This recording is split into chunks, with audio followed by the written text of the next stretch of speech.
지난주에 이어서 이제 우리가 살아가기 힘든 경영이 이제 화두인데, 이 경영에 많은 이 분야가 있겠지만 이제 인생 경영에 대해서 이 자유본문이어서 조금 자유롭게 설교를 합니다. 오늘은 광야에서 별을 노래할 수 있다면 이라는 제목으로 또 주의 말씀을 나누기를 원합니다. 2010년도 8월 5일인가요? 그 칠레 북부 지역에서 이 탄광에서 일을 하던 33명의 많은 그 광부들이 갑자기 700m 아래에서 매몰되는 큰 사건이 있었죠. CNN과 많은 세계적인 뉴스들은 이 일들을 일제히 보도하면서 이들을 긴급 타전하기 시작했습니다. 그런데 결론은 이제 69일 동안 매몰되었다가 극적으로 살아나게 되는 하나님의 은혜를 경험하는데, 어떻게 이 긴 어둠의 시간, 특별히 식량이라고 해봤자 고작 크래커와 또 우유 몇 봉지와 또 식량도 10명밖에 채 일주일이면 다 끝날 이런 적은 양이었는데 무려 69일을 버티면서 한 사람 한 사람 캡슐에 타고 올라올 때 정말 드라마와 같은 전 세계 이목이 집중했던 것을 우리는 알 수 있습니다. 그 700m 아래까지 갱도를 뚫으면서 계속 이 사람들이 살 수는 있을까라는 신락 같은 희망을 갖고 이 드릴을 갖다가 700m에 뚫는데 어떤 한 사람이 수저로 가지고 그 드릴을 계속 치는 거예요. 그 진동으로 그게 감지되니까 지금까지 살아있구나라는 이 구조팀에 연락해서 전 세계 기도하는 가운데 이 33명이 모두 무사히 살아날 수 있었던 것을 기억합니다. 근데 그 드릴에다가 봉지에다가 묶어서 33명 우리는 모두가 다 잘 있어요 라는 대통령의 그 편지가 신문에 보도됐을 때 칠레 국민들은 흥분하기 시작했죠. 그래서 많은 국민들과 함께 결국은 이들은 한 사람 한 사람씩 구조될 수 있었던 것을 보게 됩니다. 나중에 알게 된 사실이지만 공기도 부족하고 또 먹을 양식도 다 떨어졌고 체력적으로 다 탈진되어 갔는데 어떻게 서로 그 시간을 버틸 수 있었을까? 거기에 한 리더십이 강한 사람이 계속해서 옆에 있는 사람들에게 말을 시키고 또 희망을 이야기하고 계속해서 이 격려와 또 우리는 살아나갈 수 있다라는 희망을 계속해서 이 정신과 또 마음 가운데 심어줬다 그래요. 저는 이거를 보면서 하나님이 이 세상 우주 만물을 창조하실 때 사람에게만 준 특별한 영적인 DNA가 있구나. 이 하나님의 형상 안에는 모든 것이 다 잃어버리고 포기하고 절망스럽다 할지라도 절망 가운데서 다시 비전을 바라볼 수 있는 용기와 희망, 꿈을 꿀 수 있는 능력이 우리의 영혼의 본능 안에는 있다라는 거죠. 이 세상의 모든 피조물에게는 꿈을 꿀 수 있는 능력이 없어요. 그러나 인간은 하나님께서 창조하실 때 모든 것을 다 잃어버리고 절망과 좌절을 경험한다 할지라도 그 비전을 보는 순간, 꿈을 말하는 순간 다시 회복될 수 있는 치유와 회복의 능력을 우리 가운데 내재시켜 주셨다라는 거예요. 빌트인으로. 이 칠레 광부들은 서로 희망을 말하며 꿈을 노래했기 때문에 결국 기사회생할 수 있었던 것이죠. 소망을 바랄 수 없는 환경 가운데서 꿈을 꿀 수 있다는 것은 하나님의 특별한 은혜라고 생각합니다. 동물과 다시 인간이 다른 점은 인간에게는 꿈을 꿀 수 있는 용기와 꿈꿀 수 있는 희망이 있다는 것이 차이라는 것이죠. 인생은 살면 살수록 쉽지 않다라는 것을 느낍니다. 왜냐하면 인생은 광야와도 같은 곳이어서 내 뜻대로 되지 않을 때가 더 많이 있다라는 것을 우리 나이 많이 드신 어른들은 더 잘 알 수 있을 거예요.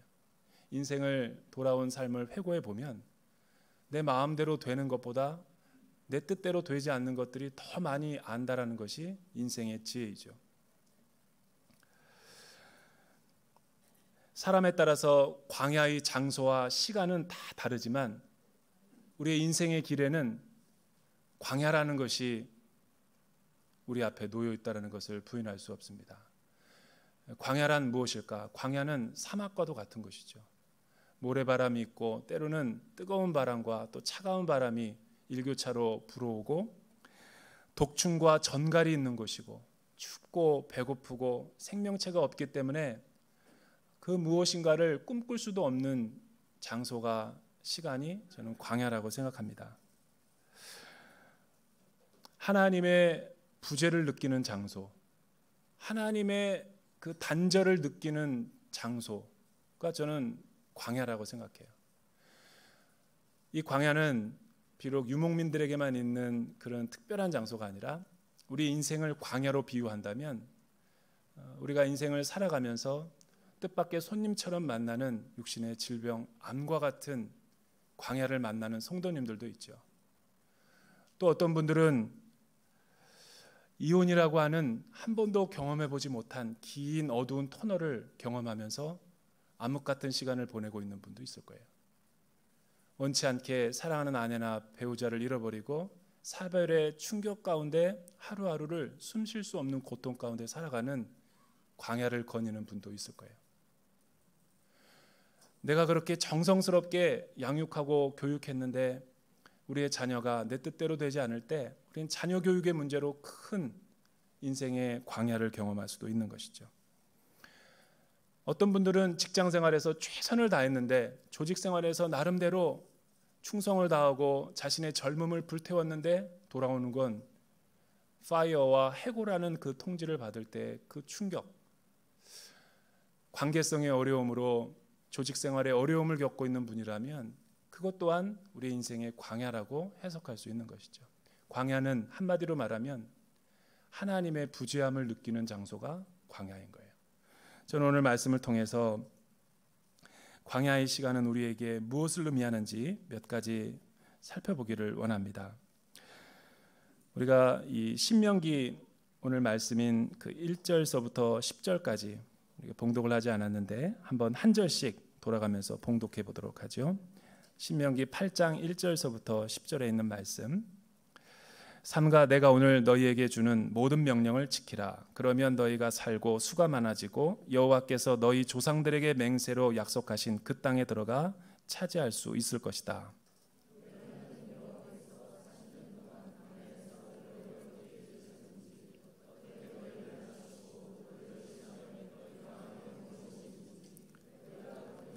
지키고 있는지. 그분이 너희를 낮추시고 배고프게 하셔서 너희나 너희 조상들이 전혀 알지 못했던 만나로 먹이신 것은 너희로 겸손하게 해 사람이 빵으로만 사는 것이 아니라 여호와 입에서 나오는 모든 말씀으로 사는 것임을 가르쳐 주시려는 것이었다. 그 40년 동안 너희 옷은 헤어지지 않았고 너희 발은 부르트지 않았다. 그러니 너희 마음에 사람이 자기 아들을 훈련하듯 너희 하나님 여호와께서 너희를 훈련하시는 것을 알라. 너희 하나님 여호와의 길로 걷고 그분을 경외하며 그분의 명령을 지키라. 너희 하나님 여호와가 너희를 좋은 땅, 시냇물과 샘물이 있고 골짜기와 언덕에 냇물이 흐르는 땅에 들여보내실 것이다. 그 땅은 밀과 보리가 있으며 포도나무와 무화과나무와 석류나무가 있으며 올리브 기름과 꿀이 나는 땅이다. 그 땅에서 너희는 부족함 없이 빵을 먹을 것이며 너희가 그 안에서 아무것도 모자라는 것이 없을 것이다. 그 땅의 바위들은 철이고 너희는 산에서 청동을 캘 것이다. 너희가 먹고 배부를 때 그분이 너희에게 주신 그 땅을 두고 너희 하나님 여호와를 찬양하라.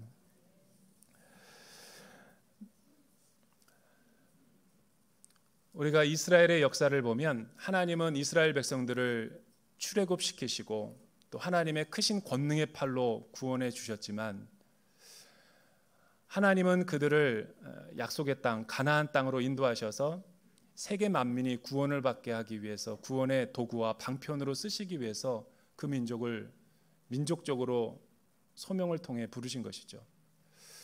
하지만 하나님의 계획과 달리 그들이 구원을 받자마자, 홍해를 건너자마자 그들은 며칠이면 갈 수 있는 그 가나안 땅을 바로 들어가지 못했고 40년 동안 유랑하며 방랑하며 또 배회하는 그런 특별한 시간과 장소를 경험해야 됐어요. 오늘 신명기 8장에서는 모세는 바로 이스라엘의 그러한 특별한 40년의 광야의 시간을 기억하라라는 주제로 우리에게 말씀을 전해주고 있는 것이죠. 왜 하나님은 이스라엘 백성들에게 이 특별한 구원 이후에 광야의 40년을 두셨을까? 그거는 민수기 13장과 14장에 보면 하나님의 말씀에 불순종하고 또 하나님의 뜻을 거역하고 도전하기 때문에 하나님은 그들을 마치 심판하시는 것처럼 그들을 광야에서 훈련시키고 또 교육시키는 것처럼 보였지만 오늘 신명기 8장에 보니까 결과적으로 하나님은 이 광야 생활을 통해서 이스라엘 백성들을 더 성숙시키시고 하나님의 사랑받는 자들로서 세우기 위한 목적이었다라는 것을 우리는 알 수 있게 되는 것이죠. 고난과 고통을 경험할 때 우리는 하나님이 나를 버리셨나 봐. 또 하나님이 나를 포기하셨나 봐.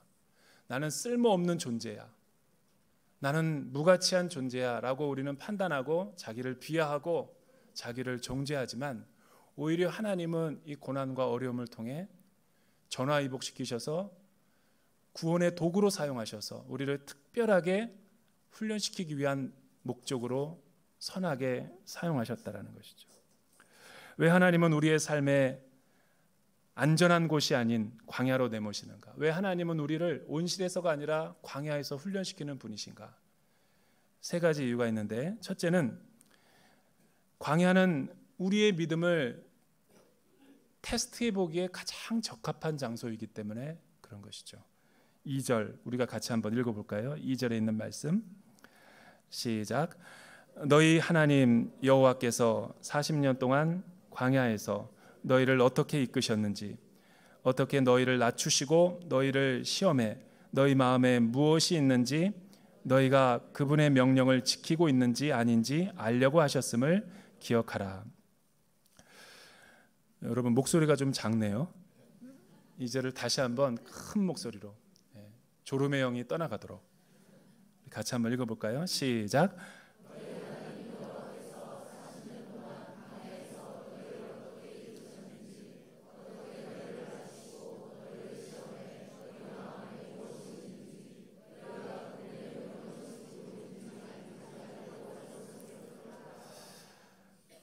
광야는 왜 힘든 곳인가? 왜 하나님은 우리를 평탄대로를 걷게 하신 것이 아니라 왜 힘들고 메마르고 내 뜻대로 할 수 없는 그런 광야의 장소로 우리를 내모시는 것일까? 왜냐하면 이 광야는 심판이 아니라 하나님의 거룩한 사랑이기 때문에 그렇다라는 거예요. 심판이 아니라 그것은 징계였던 것이죠. 우리 인생을 살다가 보면 아무리 하나님의 음성을 듣고 싶어도 들리지 않을 때가 있는 것입니다. 신앙생활 하다가 늘 성장과 늘 내 기분이 좋고 내가 원하는 대로 승승장구할 수 있는데 신앙생활은 반드시 그렇게 성장하는 것이 아니어서 때로는 어두운 시간과 때로는 이해하기 힘든 사건을 통해서 하나님은 우리를 단련시키시고 또 거룩하게 성장하게 하시는 분이시라는 것이죠. 우리 주변에 보면 영혼의 어두운 밤을 거닐면서 남편의 문제와 또 자녀의 문제로 또 자신의 영적인 문제로 너무나 고통스럽고 힘들어하는 분들이 많아요. 사업의 실패로 인간관계가 다 끊어진 분들도 있죠.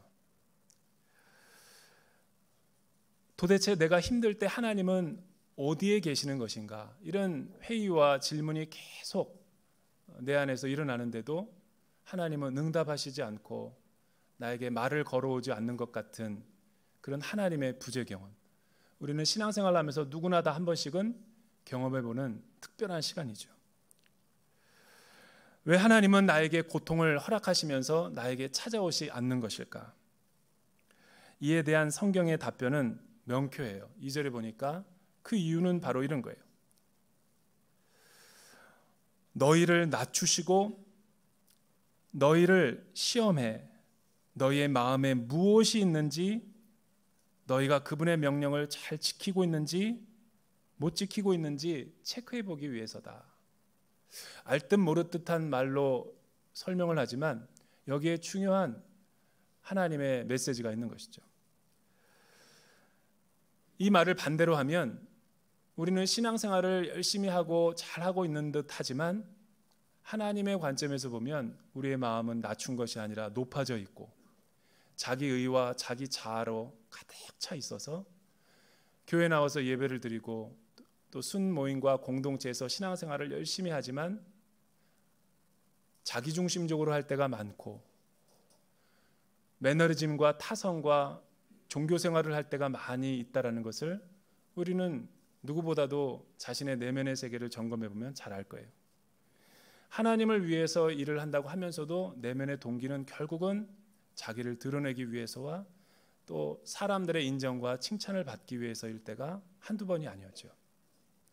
사람은 우리가 무지해서 속을 수 있지만 우리의 중심과 내면을 보시는 그 하나님은 우리의 심령을 감찰하시는 분이기 때문에 하나님 앞에 이 모습을 감출 수는 없는 거죠. 그래서 때때로 하나님은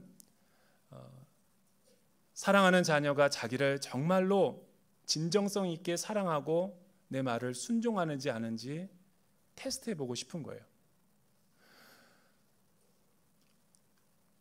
어떤 건축물이 지진과 또 재해에 재난에 잘 내진 설계된 건물이라고 이야기하면서 홍보를 하면서 분양을 하지만 사실은 평상시에는 그 건물이 설계가 잘 되어 있고 잘 지어졌는지 안전한지를 알 수 있는 방법이 없죠.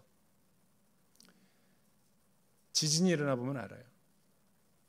그 지진을 강도를 버티는 건물이야말로 진짜 내진 설계가 잘 된 건물이지만 겉으로는 잘 됐다고 하면서도 속에 부실한 것이 많이 있다면 그것은 내진 설계가 잘 되지 않은 것이죠.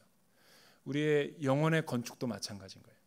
신앙의 건축도 잘 지어진 듯 같지만 반석 위에 세워지기는커녕 모래성 위에 세워져서 비바람이 불고 홍수가 나버리면 쓸려 내려버려가는 그런 신앙이 우리는 많이 경험했죠.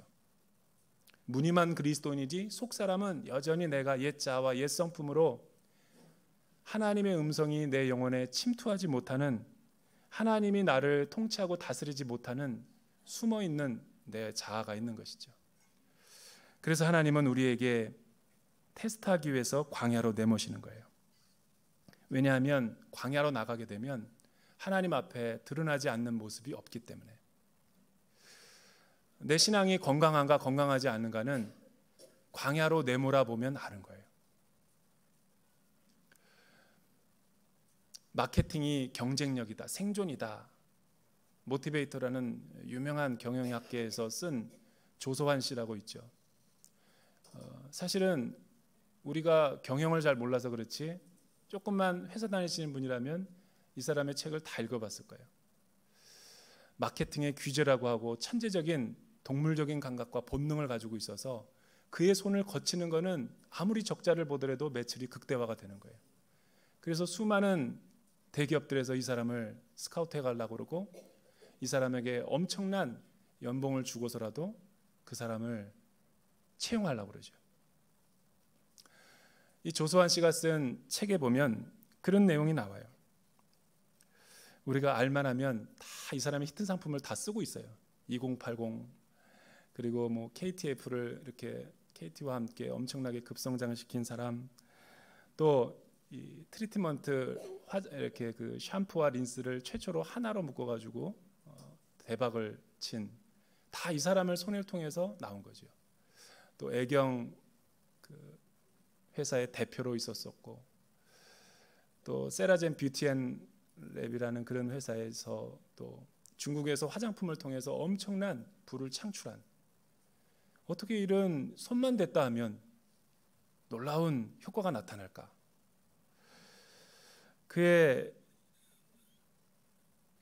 글을 읽으면서 갑자기 내 마음에 뭉클한 생각이 있었어요. 자신의 삶을 이렇게 소개하고 있어요. 자신은 장애인이라는 거죠. 20살 때 군대에 갔다가 뜻밖의 불의의 사고로 폭탄이 터지는 바람에 자기의 팔을 잃어버리고 자기의 머리가 피가 흘러내리는 상황 가운데서 더 이상 기억이 안 난다는 거예요. 헬기가 뜨고 앰뷸런스가 뜨고 의식이 끊어진 상태에서 자기의 삶에 무슨 일이 일어나는지, 그러나 자기가 점점 죽어가고 있다라는 그 죽음에 흐려지는 모든 것이 보일 때쯤 눈을 깼는데 자신의 아버지가 자신 앞에서 통곡을 하며 우는 거예요. 이제 네가 장애인으로 어떻게 사냐. 아버지가 너무 황소울음처럼 크게 우니까 자기가 너무나 큰 충격을 받았는데 오히려 아버지를 위로해야 되는, 자식을, 귀한 자녀를 갖다가 군대에서 그렇게 끔찍한 사건을 통해서 엄청난 시련을 겪게 하니까 아버지가 자기가 이렇게 사고를 당해야 되는데 하며 가슴을 치면서 북받쳐서 우는 거예요. 이 아들의 미래가 되니까 걱정이 됐겠죠. 군대 다니기 전에 사귀었던 여자친구가 있었는데 현실로 돌아와 보니까 내 인생이 이렇게 끝나는 것인가? 나는 이제 어떻게 자신의 여자친구와 새로운 관계성을 정립해야 되는 것인가? 이제 당신은 나를 떠나야 된다. 정확한 통보를 하고 이별을 통보하기 위해서 그녀에게 용기를 내어 전화를 걸었는데 병원에 와서 하염없는 눈물을 한 여인이 흘리는 거예요. 울지 말라고. 나는 이렇게 잘 살아갈 수 있으니까 당신은 이제 좋은 남자 만나서 행복하게 살으라고. 이렇게 용기 내어 내가 말을 하고 싶어서 당신을 불렀다고. 그 여자는 아무 말도 없이 1시간을 통곡을 하면서 거기서 울면서 이렇게 얘기했대요. 내가 왜 당신을 떠나? 내가 당신을 떠나게 되면 당신을 가짜로 사랑한 것이 되는데, 그러나 나는 정말 자기를 최선을 다해서 진정성 있게 사랑했다고. 그 용기에 희망을 얻어서 이 여자가 만약 내 여자가 된다면 나는 다른 사람들보다 몇 배나 더 노력해서 부지런하게 이 여자를 행복하게 해줘야 되겠다. 그런 꿈이 생기더래요. 마침내 결혼을 앞두고 그의 아버지와 부모가 찾아와서 이 딸의 머리끄댕이를 잡으면서 네가 미쳤구나. 이런 남자와 결혼하다니. 둘 중에 하나를 선택해라. 나의 딸이 되든가 저 사람의 아내가 되든가. 그 아내는 뒤돌아보지 않고 죄송합니다 아버지, 나는 이 사람의 아내가 되겠습니다 하고 인연을 끊었대요. 이거는 목매어 오는 게 아니라 어제 제가 잠을 못 자서 피곤해서 목소리가 쉰 거예요. 그런데 그때부터 이 조소환 씨의 삶에는 새로운 이막이 열리는 거예요.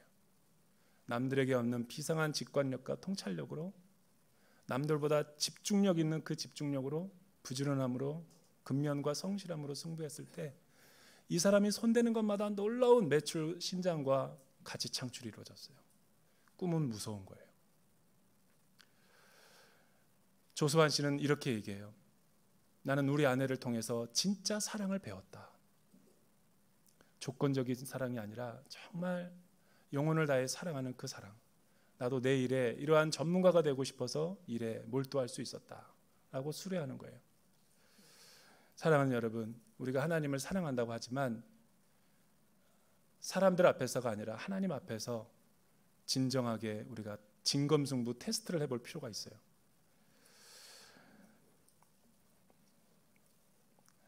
사람들은 우리의 필요와 하나님이 원하는 것을 구분하지 못할 때가 참 많아요. 우리는 세상을 의존하면서도 하나님을 의지하는 법을 제대로 이해하지 못한 것이죠. 그래서 우리는 넘어지고 쓰러지지만 이 광야라는 특별한 장소를 통해서 하나님께로 더 가까이 나아가게 될 수 있었던 것이죠. 두 번째, 광야는 어떤 것인가?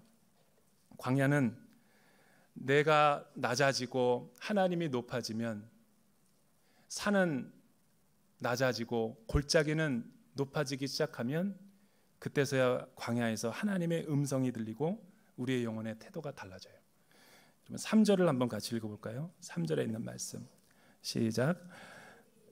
그분이 너희를 낮추시고 배고프게 하셔서 너희나 너희 조상들이 전혀 알지 못했던 만나로 먹이신 것은 너희로 겸손하게 해 사람이 빵으로만 사는 것이 아니라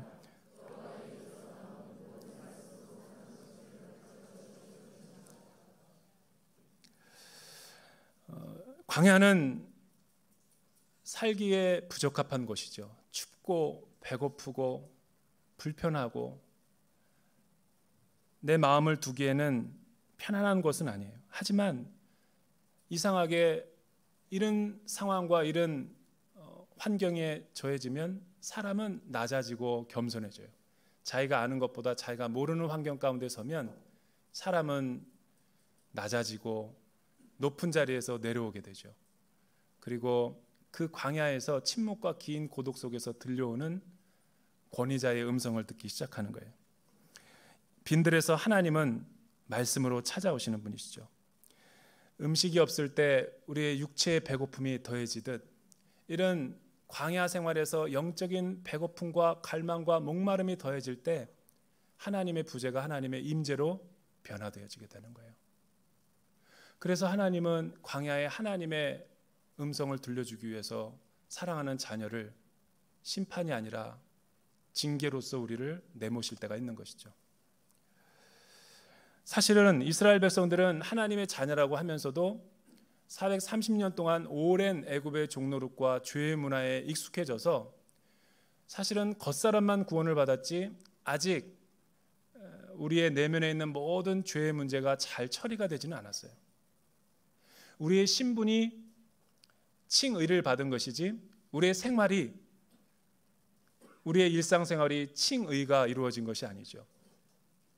그래서 우리는 자녀들과의 관계성과 남편들과의 관계성과 사회와 조직 생활에서의 관계성 가운데 많은 어그러지고 하나님이 보시기에 안타까운 어려운 일들을 우리는 경험할 때가 많은 거예요.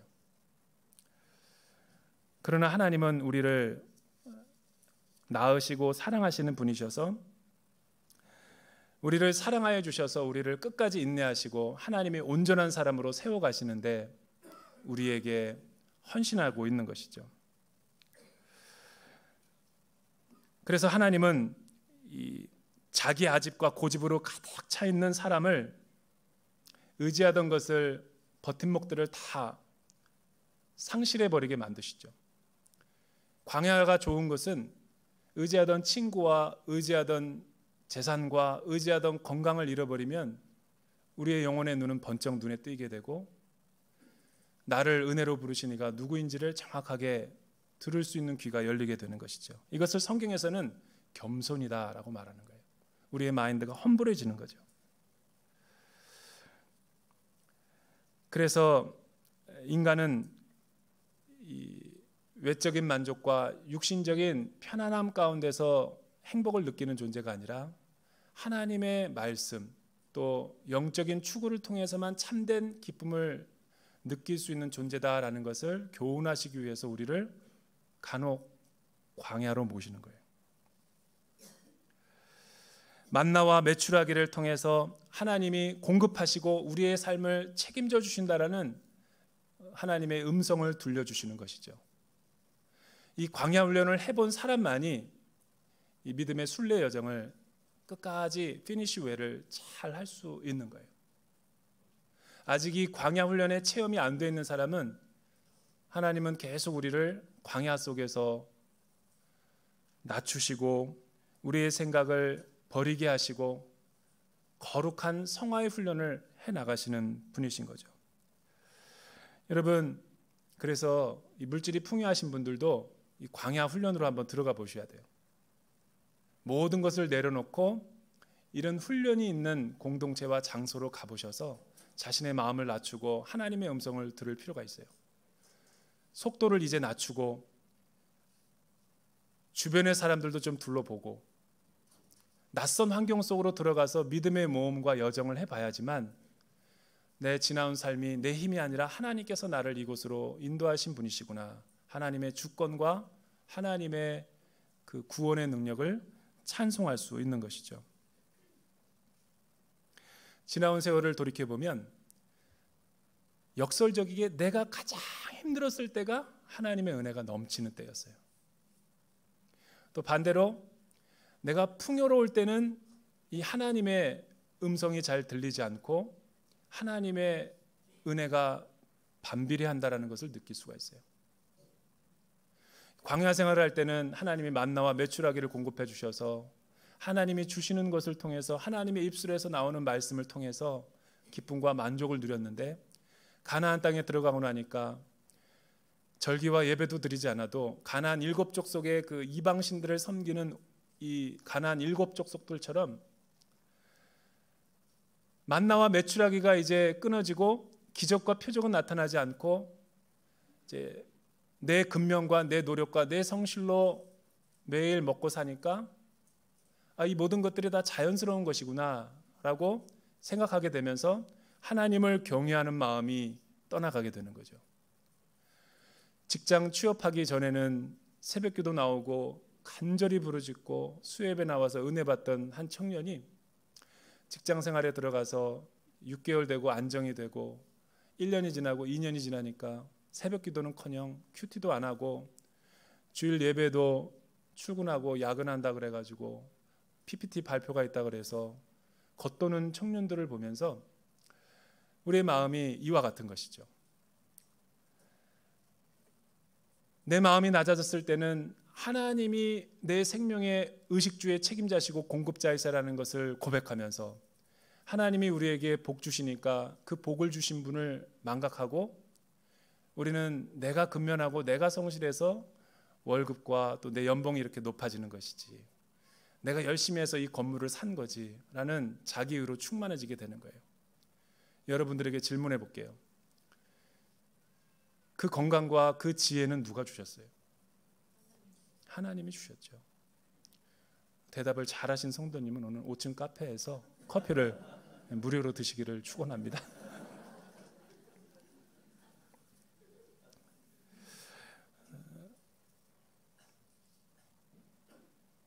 세 번째, 하나님은 우리를 왜 광야로 내모시는가? 광야는 나의 신앙을 훈련하는 곳이기 때문에 하나님은 광야로 내모시는 거예요.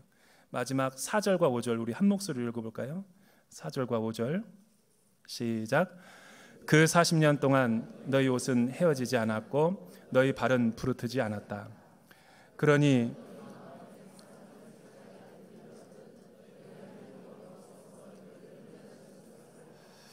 저는 말씀을 묵상하면서 이 구절이 제 마음에 너무 와닿았어요. 너희 마음에 사람이 자기 아들을 훈련하듯 너희 하나님 여호와께서 너희를 훈련하시는 것을 알라. 우리가 춥고 배고프고 인생의 어두운 긴 밤을 지내게 되는 것은 하나님이 주신 거룩한 사랑이고 훈련인 거예요. 그런데 그 시간과 장소는 하나님이 나를 훈련시키는 거려고 주신 특별한 시간이지만 어떻게 훈련을 시키냐면 아들을 아비가 훈련을 하듯, 세상에는 우리의 자녀들이 훈련받는 사기관과 공기관이 많이 있어요. 그런데 여러분, 자신의 친부모의 양육과 이 세상의 기관들의 훈련은 방식이 달라요. 세상은 지식적인 정보만 주려고 하지만 아비와 친부모가 자기의 자녀를 양육하는 방식은 헌신과 전적인 책임이죠. 심지어는 자기의 목숨까지도 바쳐서 자신의 자녀를 잘 양육시키고자 하는 소원들이 다 있는 거예요. 이를 통해 하나님이 깨닫게 해주시는 목적은, 광야가 있는 목적은 단순해요. 심판이 아니라 징계라는 것이죠. 세상은 내 자녀가 부족할 때 심판하고 정죄하지만 자신이 낳은 아비와 부모의 자녀는 포기할 수 없어요. 그것이 아들을 사랑하듯 하나님이 우리를 훈련시키시는, 그래서 그 훈련이 때로는 혹독하고 고통스럽고 언제 끝날지 모르지만 그 훈련이 끝났을 때 새롭게 빚어질 아들의 모습을 기대하면서 부모는 자기를 눈물을 흘리면서 그 고통을 같이 하고 참는 것이죠.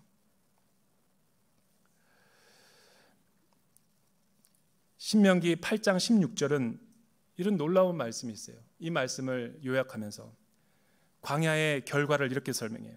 광야에서 너희 조상들이 전혀 알지 못했던 만나를 너희에게 주어 먹게 하셔서 너희를 낮추시고 시험의 결국에는 너희가 잘 되게 하셨다라는 거예요. 그러니까 잘 되게 하시고 복 주시려고 하나님이 이렇게 우리를 광야 가운데 두신 것이죠. 아마 저와 여러분들이 이 광야의 훈련이 아니었다면 우리는 세상의 거짓된 복을 추구하며 세상의 신들을 섬기며 하나님을 잃어버리고 살아갔을 거예요. 하나님은 우리를 평탄대로로 걷게 하시는 분이 아니라 광야를 통해서 하나님의 선하심이 무엇인지를 알게 하시는 분이시라는 것이죠. 우리의 시선이 바뀌고 애굽에서 생활하던 모든 죄의 습관들이 끊어지게 만들고 하나님의 백성답게 살아가려고 구비시켜주는 훈련의 하나님이시라는 거예요. 그래서 여러분의 자녀가 때로는 속을 썩이고 때로는 여러분의 잘 나가던 회사가 휘청거리고 때로는 건강했던 내 육신이 연약함에 빠져서 우리는 많은 것들을 병상의 축복 가운데서 생각해 보게 되는 것이죠. 유명한 영문학자의 딸로 알려진 참 너무나 아름다운 삶을 살다간 서강대 영문과 교수였던 장영희, 저는 교수님을 너무 사랑합니다. 그래서 그분이 쓴 책들을 많이 읽어보는데 때로 힘들고 어려울 때 그분이 쓴 영혼으로 쓴 그 책들을 읽어보느라면 내 영혼이 너무나 맑아지는 느낌을 갖게 돼요. 그 장영희 에세이스트가 쓴 자신의 삶에 대한 고백을 제가 잠깐 소개하면, 그녀는 유명한 아버지의 빛 아래서 태어났는데, 기대를 받고 태어났는데 소아마비였어요. 태어나자마자 장애인인 이 자녀를 보고 부모는 얼마나 큰 충격에 빠졌을까. 자신이 학교 한번 가려면 두 부모가 자기를 목발을 짚고 여러 가지로 부추겨가면서 돕는 사람들을 통해서 학교를 등원해야 됐고, 마침내 자기가 그렇게 공부해서 그토록 원하던 서강대 유명한 영문과 교수가 됐어요. 이렇게 장애를 극복하고 교수가 된 것도 감사한데, 그러나 얼마 안 있어서 그녀는 유방암이라는 판정을 받게 돼요.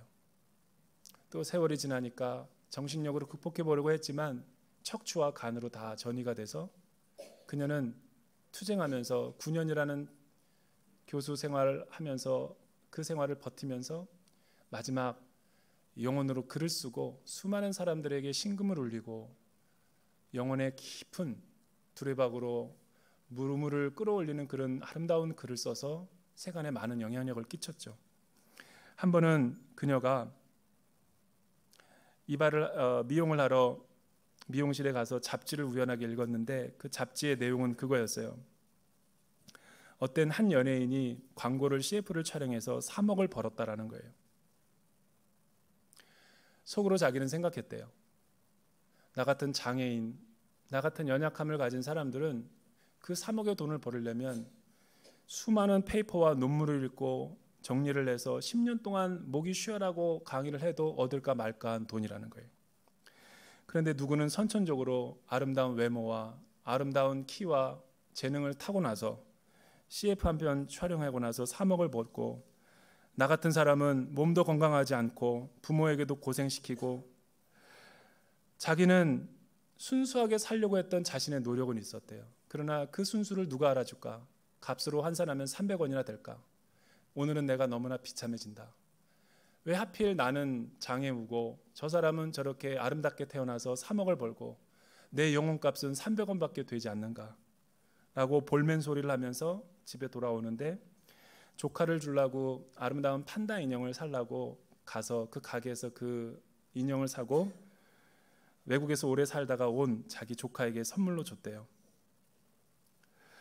그런데 그 조카는 뜻밖의 자신이 새로운 인생의 전기를 맞이하게 되는 아름다운 신앙을 가르쳐준 장본인이 됐다라는 거예요. 그 외국 생활을 오래한 어린 조카가 이모가 이 곰인형을 사다 주니까 이렇게 대답하더래요.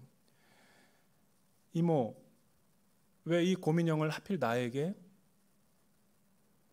물론 앞뒤 문맥은 좀 안 맞는데요. 얘가 한국말이 서툴어가지고 감사합니다라고 말해야 되는데 얘는 한국말이 서툴러서 아는 모든 한국말을 다 동원해가지고 만든 문장이 이모 왜 하필 나에게 이 곰인형을, 그 아이의 영혼에서 나오는 그 소리를 듣는 순간 자기는 뭔가 해머로 얻어맞은 듯한 느낌이 들었대요.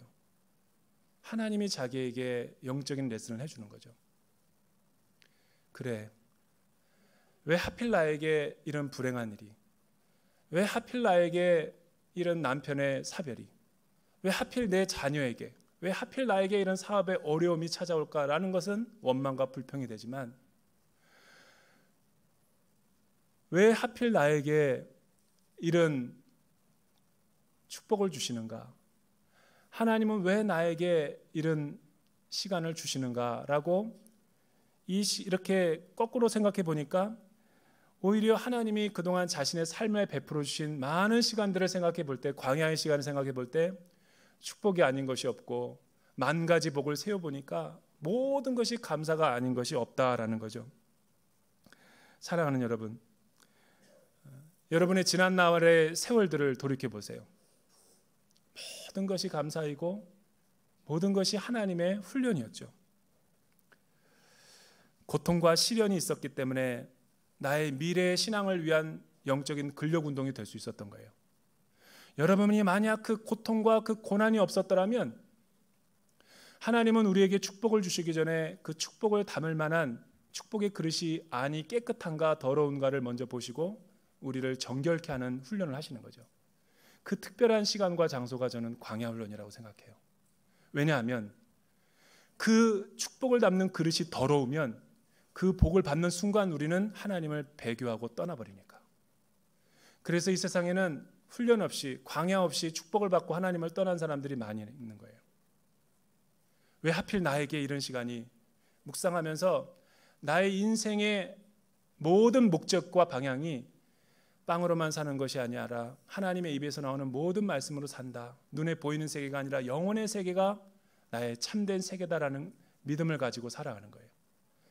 이 세상은 예수를 안 믿어도 고난이 있고 예수를 믿어도 고난은 떠나지 않아요. 그러면 하나님이 고난을 주시는 이유는 뭔가? 예수 믿는 사람들에게는 이 고통 속에서 하나님이 우리와 함께 하시는 거죠. 고난의 의미를 재해석하게 하시는 거예요. 이를 통해 알게 하시는 것은 고난은 우리 인생이라는 것이 산을 오르는 시간이 아니에요. 그러나 자기계발서와 이 경영세계에서는 많은 사람들은 높이 올라가고 우리의 자녀가 잘 되고 내가 돈을 많이 벌고 나는 건강하고 그러면 모든 만족이 될 줄 알죠. 그러나 그 산의 지도가 변경될 때가 있어요. 우리 인생은, 오늘 말씀이 우리에게 가르쳐 주는 것은, 저와 여러분이 살아가는 인생은 산이 아니라 사막을 건너는 것과 같아요. 사막에서는 지도가 필요 없어요. 사막은 나침판이 있어야 돼요.